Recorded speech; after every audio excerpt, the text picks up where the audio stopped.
Hi, Steve Harper here. I am co-founder and lead educator at Straight Talk Schools. And today what I want to talk to you a little bit about is give you a quick overview of cash-on-cash return. I have heard this term as well as gross rent multiplier or cap rate or capitalization rate, and I've heard this term used correctly and incorrectly over the years. So this is just a real quick idea and example of what cash-on-cash return is. And most investors, whether you're a residential real estate professional or commercial real estate professional, whether you're an investor yourself, most investors are interested in the cash-on-cash return. It may not be their primary motivator, but they're all interested in knowing what it is. And very simply, if you look at cash-on-cash return and break it down to its most simple definition, it's money in versus money out. If I put X amount down, how much each year can I spend after my expenses for holding that property are paid and after my mortgage or my trust deed of trust has been paid? After my mortgage is paid, after my expenses paid, how much can I spend before I have to deal with the tax man? Now again, we always talk about pre-income tax because I don't get into anyone's income tax situation. So let's look at a quick example of cash-on-cash return. In this particular example, I've got a purchase price or I've got a value of $725,000. Now I will tell you, this particular example is a property that I have sold multiple times, and this example was taken directly out of true numbers that we were looking at when we were evaluating the property. The first thing that you're going to do is you're going to look at your scheduled gross annual income. Now your scheduled gross annual income, that's just the amount of rent that each tenant is going to write you for that particular property every month. It's just the gross amount of rent that's coming in the door. Rent, not any other income, it's just rent. So this first thing that you're going to want to do after you get your gross annual income is you're going to want to go ahead and take a vacancy factor off. Now when you take a vacancy factor off, those of you who have seen my classes or have been involved in any of my classes before, you know I'm pretty hard on vacancy factor. Pretty much on a multifamily property, which is what this is, I'm the kind of guy who says the minimum vacancy factor I'm going to look at is 5%. And probably I'm going to look at more based on historicals.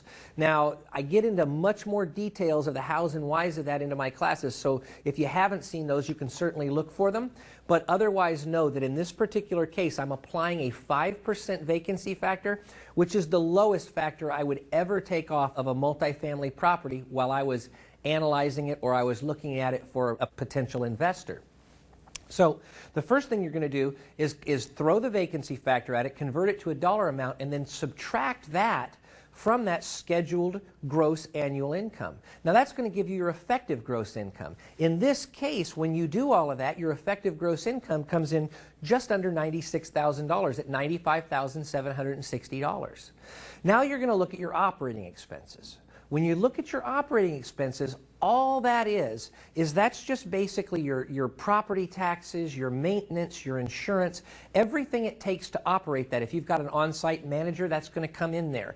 If you've got common area maintenance that needs to be done, it's going to come in there. If you happen to be looking at a property that is master metered for the electric, then the electric's going to come out in this particular case. Now I will tell you, in this case, this is simply an apartment complex, a very small apartment complex, and in this case it was not master metered. So there were house lights, there was a house meter, but all of the units were individually metered and those expenses were passed on to the tenant. So in this case, the true operating expenses at this time was $36,724.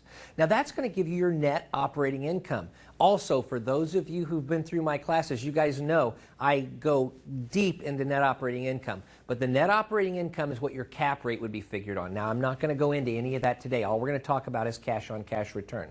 Now, once you get your net operating income, the only other thing that needs to be deducted is the monthly principal and interest payment that you're going to be making. So you're going to look at that monthly payment, annualize that, and then deduct that from your net operating income. And that's going to give you a pre-tax return, a pre-income tax return. This is the amount of money that that investment is going to throw off based on whatever you put down to acquire that property.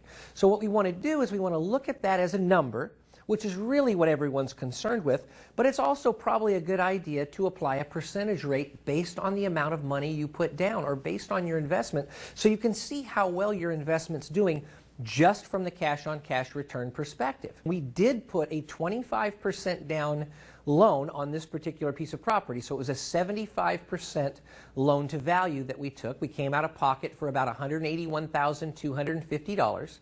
And then we had a new first loan of $543,750. Now, on a multifamily property, we were able to get that loan amortized over 30 years, which is not uncommon. Sometimes you might see sometimes you might see 25, and you might see as low as 20, but it depends upon the goal and the lender that you're looking at for that particular piece of property. Right now, getting a 30-year loan for a multifamily or an apartment type of property is not a difficult thing to do. So in this case, we got the 30-year loan. It was fixed actually for 5 years. The interest rate that we paid on that was 6.25%. Right now in today's market, you can do much better than that. But I got to tell you, interest rates are, that's a whole nother subject. If you're interested in my opinion about that, definitely tune into our classes. So in this case, we take our down payment of $181,250. We divide that by the amount of pre-tax cash that's thrown off of that investment. In this case, that was $18,860. So simply by running the quick divisor, that's going to tell you that in this case, you have a cash-on-cash return of over 10%, which is fantastic because that's not even your total return on investment. You've got other areas that are going to bring you some return on this particular investment. But if you're interested in those, make sure you go and check out the classes that we have available right now at www.straighttalkacademy.com. Thanks for listening, and I hope this helped.